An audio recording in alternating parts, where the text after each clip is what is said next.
Čau, jsi z Teplic a blízkého okolí a chtěl bys si zahrát čilíku a nevíš kde? No, možná mám pro tebe odpověď. Pojď za mnou. Toto je regionální knihovna Teplice, kde se toho děje více než jen čtení knížek. A nově zde také budu vést kroužek dračí hlídky. Tak pojďme se podívat na prostory.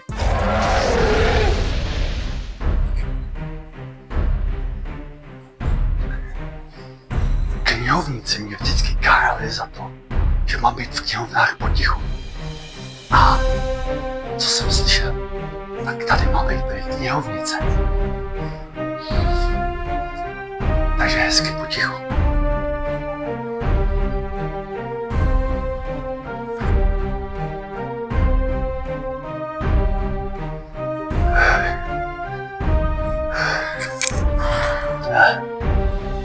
Vejška jak na mě nastyt. Tak, tady se to celé bude odehrávat. A když je naše výprava započne a bude každé úterý od 15. hodiny, počínaje 23. září. Těším se na vás.